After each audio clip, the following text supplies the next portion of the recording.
Bienvenue dans une partie maintenant consacrée au numérique, où on va essayer de discuter un petit peu ensemble des enjeux du numérique pour le monde d'après. Vous allez voir que ce sujet, il est vaste et qu'on n'aura pas le temps, malheureusement, de tout explorer, mais on va essayer de faire un tour d'horizon de ce qu'est le numérique aujourd'hui et surtout des solutions apportées pour demain.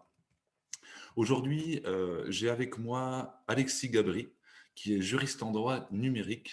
On a aussi Benjamin Lavigne, qui est doctorant sur la question du numérique.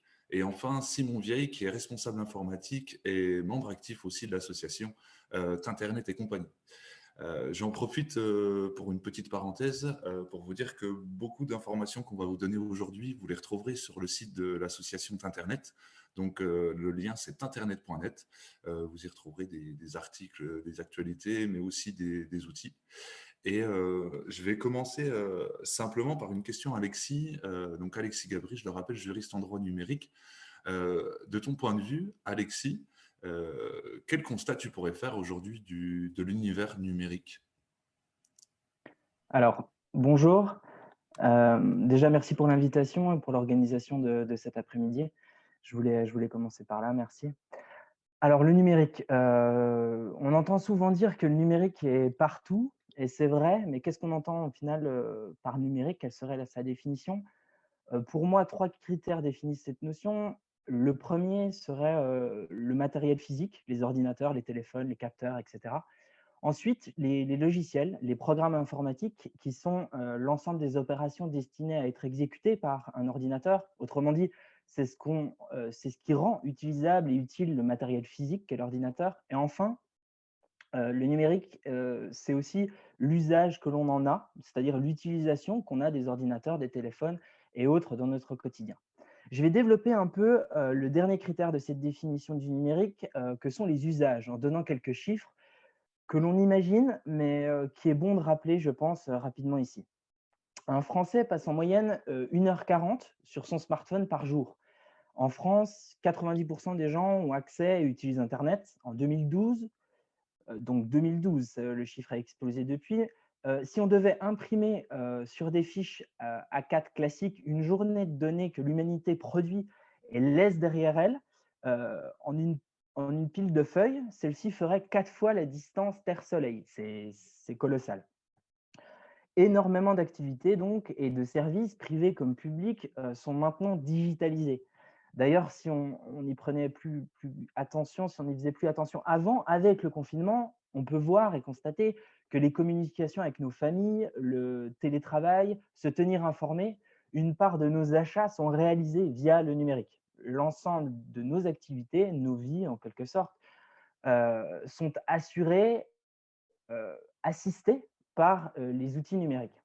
Si on résume donc, tout le monde ou pratiquement tout le monde utilise quotidiennement et en grande quantité les systèmes de télécommunication, donc le numérique. Sauf que après cet état des lieux, on constate malheureusement, ou presque logiquement, que de nombreux problèmes et questions émergent sur ces usages dans tous les domaines, en fait, social, économique, écologique, démocratique.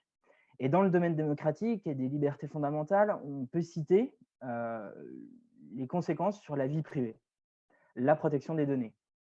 Alors, ce format favorise pas forcément le développement long. Alors, je vais schématiser, mais le modèle économique du numérique, et tout particulièrement des grands acteurs dans ce domaine, c'est-à-dire les GAFAM, sont principalement basés sur l'exploitation des données des internautes et de la publicité ciblée.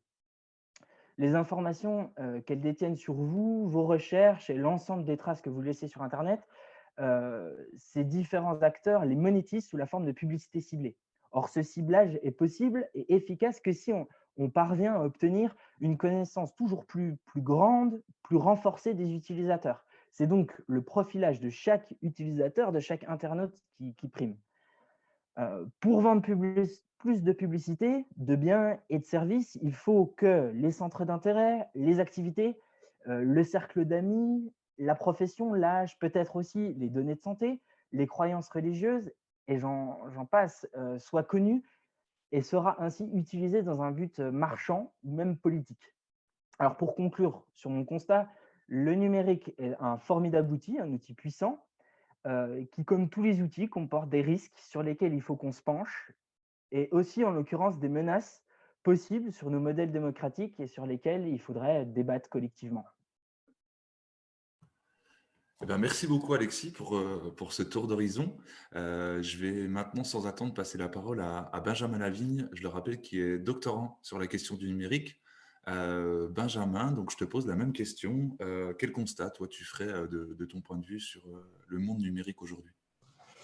Bonjour à tous, merci pour l'invitation, ça fait plaisir. Je vais vous parler d'une seule notion parce qu'on ne peut pas faire un constat là comme ça très rapidement, mais j'aimerais vous parler d'une notion qui s'appelle le capitalisme de surveillance. Alors qu'est-ce que c'est? Qu'est-ce que c'est? Qu'est-ce que c'est? En fait, c'est la dernière transformation du capitalisme. C'est le moment où en fait, le capitalisme a digéré la technologie numérique qui fonctionne 24 heures sur 24 et 7 jours sur 7. Est-ce que Fab, tu peux nous mettre à l'écran l'image 1, s'il te plaît, ou 2? Donc, pour le résumer, pour le définir en une phrase, en fait, le capitalisme de surveillance, c'est pas vous qui faites une recherche sur Google, c'est Google qui fait une recherche sur vous. Je vais vous citer, voilà, donc là on a une petite image à l'écran, on voit qu'un téléphone Android, donc Android ça appartient à Google, hein, c'est leur système d'exploitation, un téléphone Android va envoyer 90 fois par heure des données à la maison mère quand le téléphone est actif et 40 fois par heure quand il est inactif. Donc c'est un tout petit peu moins chez Apple, mais on voit que l'envoi de données est quand même constant en permanence. Je vais vous lire une petite citation. Alors, on peut peut-être passer à l'image 2 si tu l'as. C'est la deuxième avec... voilà, nickel. Donc je vais vous lire une petite citation du cofondateur de Google. Donc là, à l'image, on voit ce que Google peut collecter sur nous au quotidien. Alors, la petite citation du cofondateur de Google. Il nous dit « Les gens vont générer d'énormes quantités de données. Tout ce que vous aurez entendu, vu ou éprouvé deviendra consultable. Votre vie entière deviendra consultable. » Donc ça, c'est une déclaration qui date de 2001. C'était vraiment les débuts de Google. Et à partir du moment où ils ont compris qu'en fait, avec les données personnelles, on pouvait faire de la publicité ciblée, ils ont augmenté leurs revenus de 3590% entre 2001 et 2004. Donc à partir de là, avec un argument économique pareil, la récolte de données est devenue le modèle économique dominant et toutes les entreprises qu'on connaît, enfin un grand nombre, Amazon, Microsoft, Snapchat, Tinder et toutes les applis gratuites ont suivi cette nouvelle voie. Donc en quelque sorte, le capitalisme de surveillance, c'est une certaine forme de marchandisation intégrale de la vie. On va essayer de capter tout ce qu'on peut de vos données personnelles. Je vais vous parler un tout petit peu de Facebook très rapidement. Donc Facebook, en étudiant 10 de nos likes, l'algorithme de Facebook, il vous connaît mieux que vos collègues. Avec 100 likes, il vous connaît mieux que votre famille. Et avec 230 likes, mieux que votre conjoint. Donc Facebook collecte la plus grande quantité de données jamais rassemblées sur le comportement humain. On parle aussi le plus grand laboratoire vivant au monde. Et à l'heure actuelle, en 2020, on compte 2,5 milliards d'utilisateurs. Donc c'est le plus grand État du monde. Et chaque compte utilisateur rapportera au réseau social 78 € par an. Donc, vous voyez, nos données personnelles, ce qu'il arrive à comprendre de nous en nous observant, ça leur rapporte 78 € par an. Alors, pourquoi on surveille les utilisateurs? On les surveille pour essayer de capter leur temps de cerveau disponible, hein, savoir ce qui les intéresse. Et alors, quand on a assez de données, on va pouvoir prédire leur comportement. Et surtout, avec des algorithmes qu'on a conçus à cet effet, on va pouvoir déduire leurs pensées, leurs sentiments, leurs intentions, les intérêts, et leurs rêves, leurs espoirs, leurs faiblesses, etc. Et donc, avec suffisamment de données, on va pouvoir orienter, on parle aussi de reprogrammer le comportement, donc pour orienter l'utilisateur sur un acte d'achat, comme la publicité, hein, basiquement c'est ça, on oriente le comportement de l'utilisateur.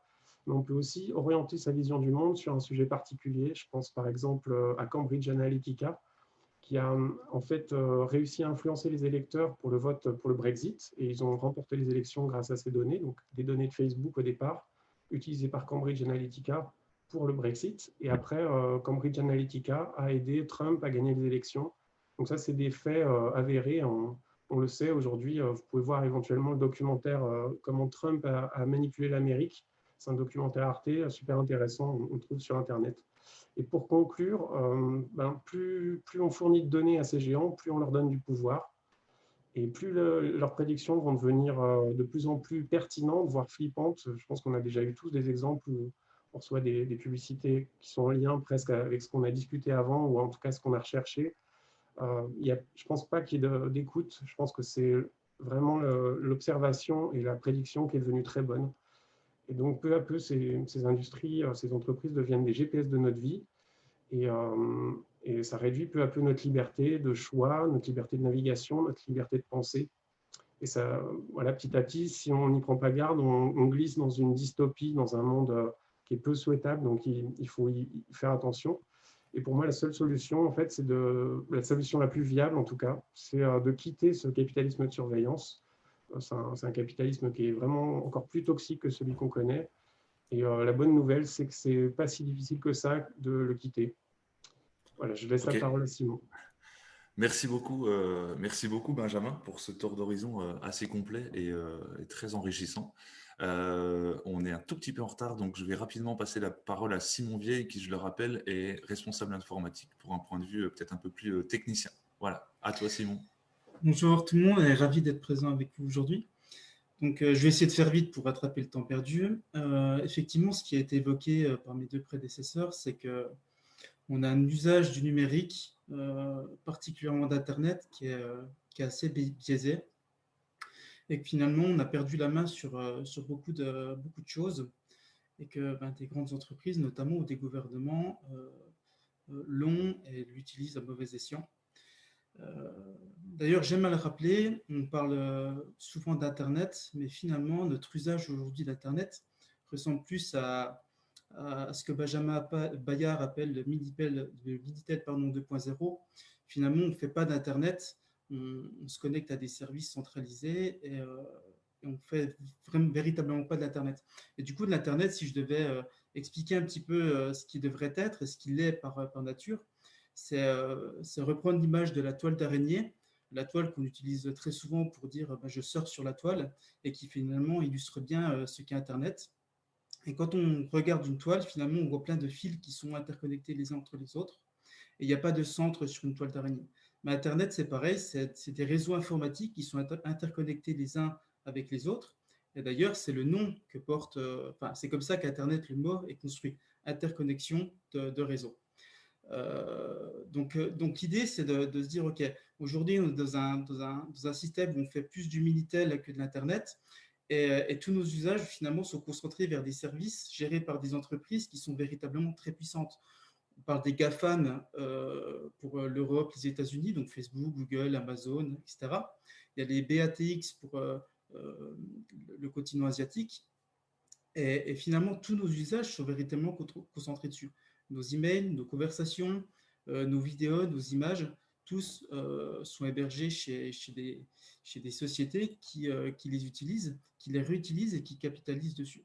Donc l'idée en fait de notre propos, ça va être d'expliquer qu'est-ce qu'on pourrait mettre en place, mais c'est surtout de prendre conscience que ces données personnelles sont importantes pour nous et qu'il faut reprendre véritablement la main dessus, et de devenir à nouveau un acteur d'Internet et faire du vrai Internet, de s'interconnecter avec les gens et de reprendre la main sur ces données qui nous sont très chères. Voilà. Eh ben, merci beaucoup Simon. Vous l'avez vu, le constat sur le numérique aujourd'hui, malheureusement, il est pas réjouissant. On se rend compte qu'effectivement, nos données personnelles sont exploitées, comme l'a dit Benjamin, pour du capitalisme de surveillance. Et comme le disait Alexis, on utilise tous l'outil numérique aujourd'hui. On collecte énormément d'informations sur nous, sur notre quotidien. Alors, quelle solution justement pour le monde d'après? Ça va être la question pour cette deuxième partie. Et maintenant, je vais redonner la parole à Alexis, je le rappelle, juriste en droit numérique. Donc, Alexis, c'est à toi. Quelle solution proposerais-tu pour le monde d'après? Ouais, les solutions. Et c'est vrai après avoir dressé un constat, enfin le constat qu'on a dressé, que j'ai dressé, on pourrait se dire que là aussi on est mal barré. Alors, je pense qu'à l'image de ce festival et des différents intervenants, les gens sont mobilisés, des situations alternatives existent, des situations même tout court. Pour le numérique, et on peut faire le parallèle avec l'alimentation, par exemple. une partie du pouvoir de bascule, de changement est entre les mains des consommateurs dans le choix du produit ou des services qu'ils utilisent et qui fera la différence. Coluche disait quand on pense qu'il suffirait que les gens arrêtent de les acheter pour que ça ne se vende plus, bon, bah, je crois qu'on y est, c'est ça. Alors, pour ma part, étant juriste, je vais vous parler ici d'une réglementation européenne qui existe déjà et qui n'est pas la solution, mais qui constitue une part de la réponse qu'on peut donner collectivement et individuellement aux potentielles menaces qui pèsent sur nos libertés fondamentales, comme la liberté d'expression, d'information, et c'est mon sujet ici, la protection de notre vie privée. Alors, cette réglementation s'intitule le Règlement général sur la protection des données, le RGPD. C'est un texte européen, je l'ai dit, qui est entré en vigueur il y a bientôt 2 ans et qui a pour but d'harmoniser et d'unifier la législation en matière de protection des données au sein de l'Union européenne. L'objectif du texte est de redonner la maîtrise aux citoyens de l'Union sur leurs données. Et c'est tout le sens de mon propos. Je voulais vous dire ici que l'ensemble des entreprises qui traitent vos données ont des obligations, mais aussi et surtout que vous avez des droits sur vos données. Elles vous appartiennent et vous devez pouvoir vous dire, lorsqu'elles sont utilisées, vous l'avez autorisé ou à minima, vous savez par qui et pourquoi elles sont utilisées. Je vais vous présenter peut-être très rapidement quelques-uns de ces droits. Le premier est celui d'être informé. Pour être loyal et licite, la collecte des données personnelles doit s'accompagner d'une information claire et précise.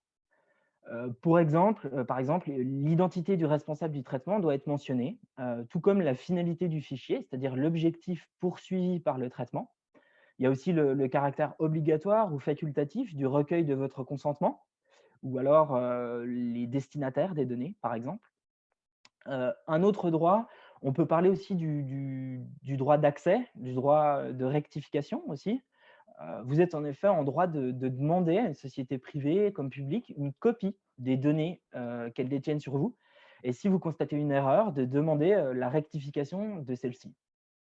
Ce règlement vous reconnaît également en vrac, mais le droit à l'effacement, le droit à la limitation du traitement, le droit à la portabilité des données, le droit d'opposition, les droits liés à la prise de décision automatisée, y compris vis-à-vis du profilage. Je vous invite donc, pour mieux comprendre l'ensemble des droits, de vos droits, et si le sujet vous intéresse, à consulter le site de la CNIL, la Commission nationale de l'informatique et des libertés. La CNIL est l'autorité administrative indépendante française qui est chargée de faire respecter les droits et les obligations en matière de protection des données. C'est une administration relativement ancienne par rapport à ce règlement qui date de 2018 et qui a une vraie maturité sur l'ensemble de ces sujets, même si on pourrait se plaindre d'un manque de moyens qui lui seraient alloués. C'est un autre sujet. Vous pourrez donc, via ce site, trouver l'ensemble des informations sur le sujet, mais aussi soumettre une plainte si vous constatez une infraction au RGPD ou si vous ne parvenez pas à exercer vos droits en la matière. Alors, pour conclure, soyons conscients que nos données, dans nos pratiques, dans nos usages, et ces données nous définissent, révèlent notre caractère, notre manière de penser, que nos données ont une valeur marchande et ont un intérêt pour un grand nombre d'acteurs et qu'il faut, par conséquent, je pense, les maîtriser et qu'elles soient protégées au niveau que nous aurons décidé. Et que ça passe notamment par la connaissance et l'exercice de nos droits. Il faut que nous devenions plus attentifs et plus proactifs dans ce domaine, je pense. Plus généralement, et je vais conclure vraiment ici, le numérique est une technologie, un outil, et je pense qu'il faut, avec sérieux, mais utiliser tous les outils, moyens et leviers à notre disposition pour construire le jour d'après que nous appelons de nos voeux, un monde en paix, un monde démocratique, un monde respectueux de l'environnement. Je pense que l'outil numérique et les hautes technologies en général font partie de ces outils à notre disposition, sans pour autant s'imaginer naïvement qu'ils résoudront tous nos problèmes, je dirais même en sachant qu'ils comportent mécaniquement le risque d'aider à la création, si on n'y prend pas garde, d'un monde exactement opposé à celui que je viens de décrire. Le numérique peut être mis à profit dans la culture, la société, la politique, etc. Mais cet outil ne devrait pas les supplanter et décider de la marche à suivre.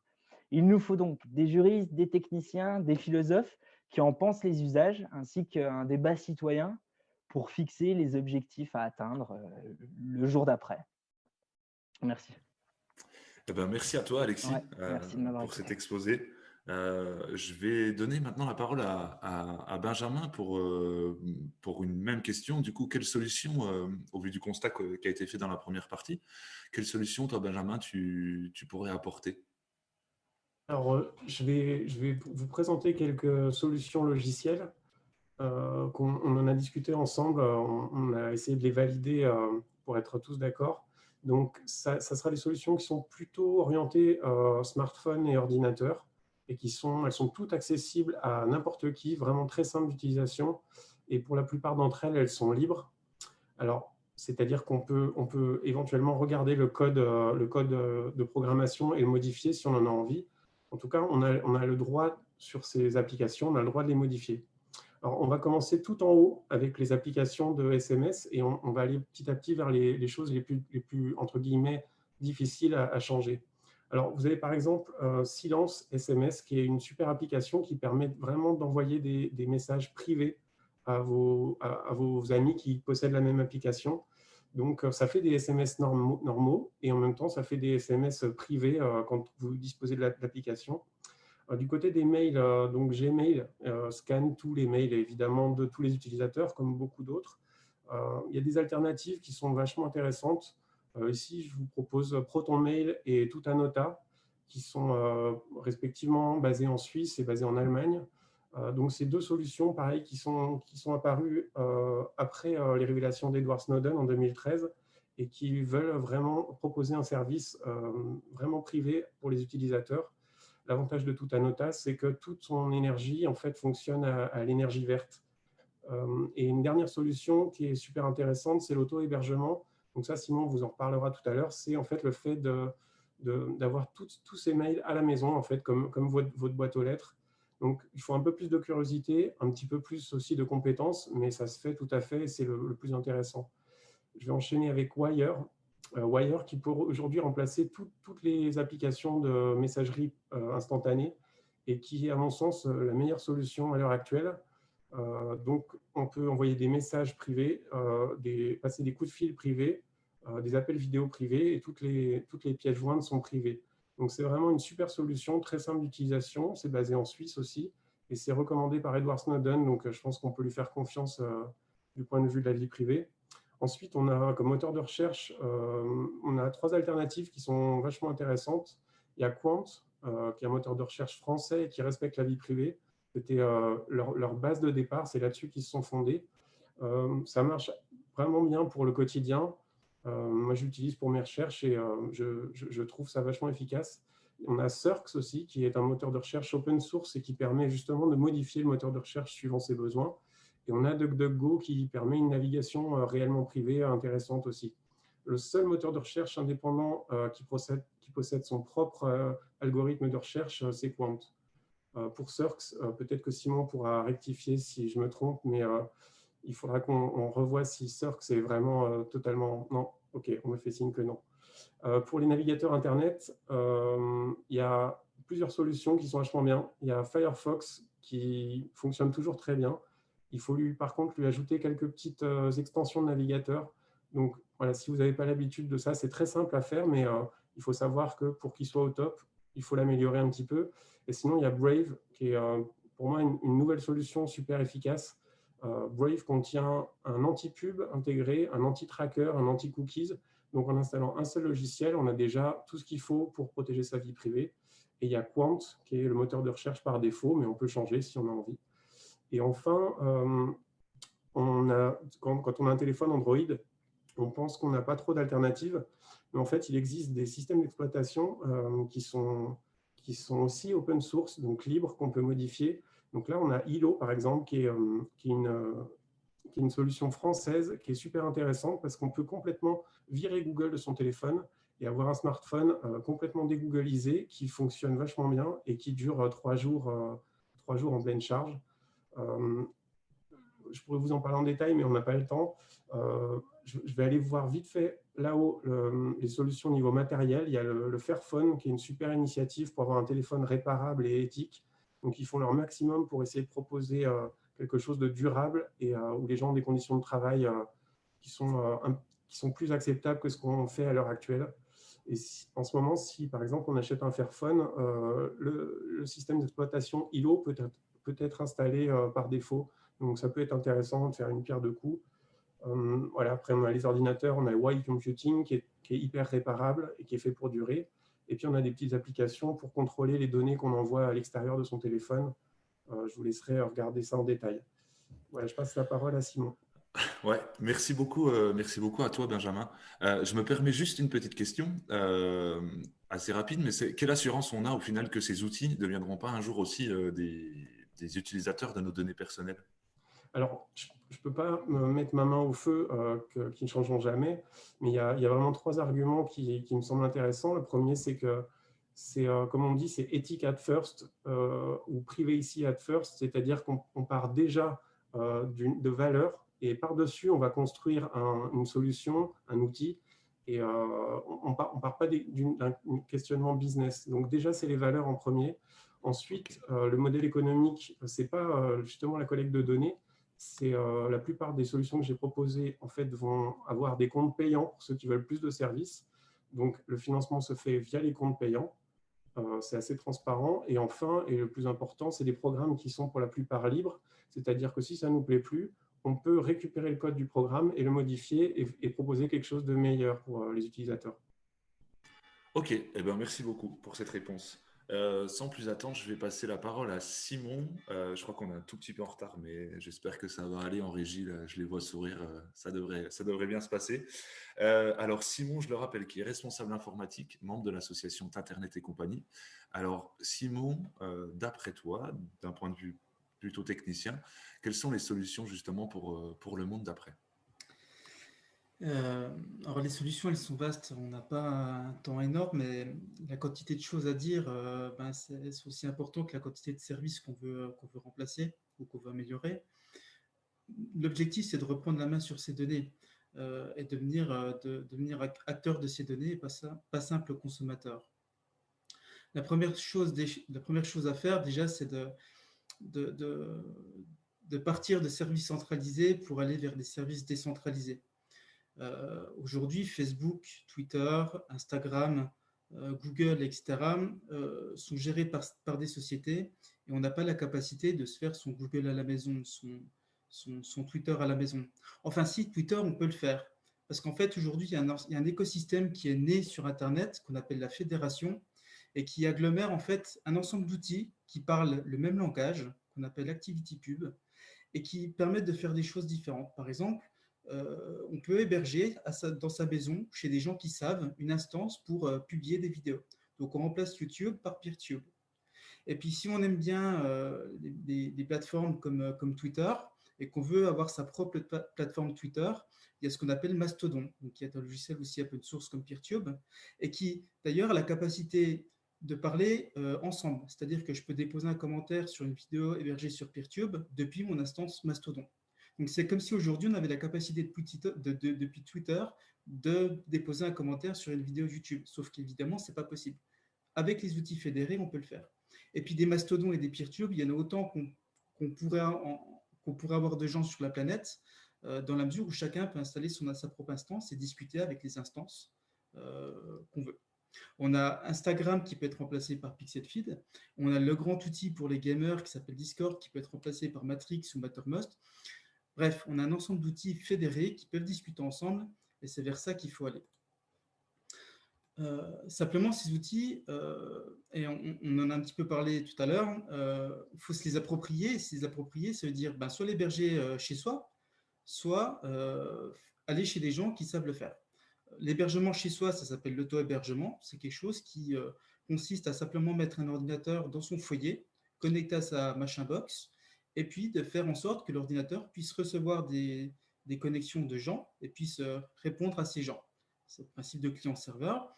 c'est relativement accessible. Il y a des associations comme la Brique Internet ou Wayunost qui produisent soit du matériel, soit du logiciel qui permettent à tout à chacun, un petit peu curieux, de s'intéresser à l'auto-hébergement.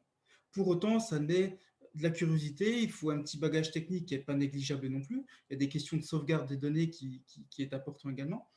Et ce qu'on peut faire aujourd'hui, c'est se dire, OK, je sais que je n'ai pas la capacité technique de le faire ou je n'ai pas le temps de le faire. Du coup, je vais plutôt me tourner vers des gens qui savent le faire.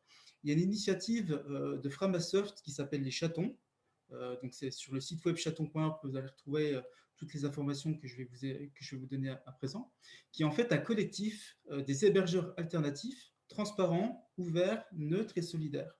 En France, aujourd'hui, on a 65 chatons répartis sur tout le territoire. On en a quelques-uns aux États-Unis et au Canada, et tous sont complètement indépendants. La seule chose qui les relie, c'est une charte d'éthique sur les données personnelles qui dit en gros, si une personne vient mettre du contenu chez moi, je ne ferai jamais d'argent avec ce contenu.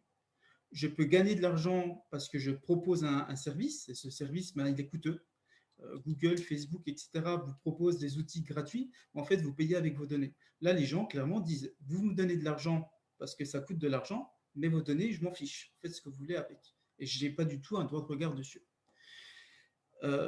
Sur l'ensemble des services des chatons, on peut absolument tout faire. On peut héberger son site web, que ce soit une entreprise, une association ou un particulier. On peut faire héberger ses emails. Et ça veut dire que, par exemple, si vous souhaitez des emails, moi j'ai la capacité de vous fournir un outil qui permet d'accéder à vos emails et d'en envoyer depuis chez moi. Vous pouvez faire de la discussion instantanée. C'est ce que l'association La Furieuse et le Pixel font à travers un outil qu'on héberge de notre côté. Et puis gérer ses photos, faire du collaboratif. Internet, par exemple, s'appuie sur un chaton pour gérer ses fichiers collaboratifs au sein de l'association. Et puis pour les gens qui sont vraiment curieux et qui voudraient se tourner vers l'auto-hébergement, déjà tapez auto-hébergement sur votre moteur de recherche favori. Vous allez voir un certain nombre d'informations qui vont vous conduire vers des sites web, des solutions. Et vous verrez que d'un point de vue écologique, on s'y retrouve. On a des nano-ordinateurs qui sont en fait des ordinateurs qui ne sont pas plus gros que votre téléphone portable et qui sont très peu coûteux d'un point de vue pécunier, mais aussi en ressources. Alimenter un Raspberry Pi aujourd'hui, donc qui est un des nano-ordinateurs les plus connus du marché, ça représente 2-3 euros par mois. Et le matériel lui-même coûte une cinquantaine d'euros. Il y a des solutions logicielles accessibles et facilitées pour les utilisateurs qui veulent apprendre sans forcément être ingénieur informatique. On a par exemple la solution Wayunost, qui veut dire pourquoi vous ne vous hébergez pas vous-même, qui est en fait un site web préinstallé. En fait, vous avez une carte mémoire comme sur votre appareil photo, vous la mettez dans un ordinateur et tout est préinstallé. Et vous avez simplement une interface web qui dit voilà, je veux installer mon gestionnaire de fichiers, je veux installer mon chat, je veux installer mon site web. C'est très simple, c'est aussi simple que de se connecter à Google, YouTube et d'autres services que vous utilisez tous les jours. Il y a pas mal de documentation, il y a pas mal de forums de discussion, et du coup, on a des communautés très, très, très, très importantes. Grosso modo, et je terminer là-dessus, reprenez la main sur les données. Il y a des outils qui existent, il y a des personnes qui peuvent vous accompagner. Connectez-vous à chaton.org et puis profitez de vos données. Ok, merci beaucoup Simon. Alors je vais me permettre simplement de conclure là-dessus. Donc on l'a vu dans la première partie que le numérique est dominé par le capitalisme de surveillance et que nos données personnelles sont exploitées à des fins publicitaires. On a entendu aussi qu'un autre Internet était possible, un peu moins centralisé et plutôt orienté sur une toile. Et je pense que la réponse qu'apportait Simon à la fin sur l'auto-hébergement, c'est vraiment cette idée-là. Alexis nous rappelait aussi de connaître et d'exercer nos droits. Et je pense qu'effectivement, c'est fondamental, pas seulement dans le domaine du numérique, mais dans plein de domaines aussi, c'est de se renseigner, d'exercer nos droits. On a les moyens, aujourd'hui, on a un appareil juridique assez important sur le volet du numérique, et ça serait important de prendre le temps d'exercer nos droits. Et puis, des alternatives existent à ce qu'on appelle les GAFAM, Google, Amazon, Facebook, Apple et Microsoft. On l'a vu avec Ben notamment. Il y a ce qu'on appelle des logiciels libres, plein d'applications que vous pouvez installer très facilement. Aussi facilement que vous avez installé Facebook, vous pouvez installer un Silence, vous pouvez installer un Wire. Donc, n'hésitez pas à faire ça. Donc, reprenez la main sur vos données, n'hésitez pas. Je pense que c'est une chose assez importante et c'est comme ça qu'on arrivera vraiment à bâtir le monde d'après dans le domaine du numérique. Sachez que ce combat-là, il est quotidien pour l'association Internet et compagnie et que vous pourrez retrouver beaucoup de nos actions ou d'articles qui traitent de ces sujets sur le site internet.net. Et voilà, donc je vais remercier nos intervenants, donc Alexis, Gabri, je le rappelle, Benjamin Lavigne et Simon Vieille. Merci beaucoup à vous. Et puis, je vais redonner la main à mes camarades, Anne-Lise, que je salue au passage, et Florian aussi pour la suite du festival. Et merci à vous pour ce que vous organisez. C'était vraiment un chouette moment.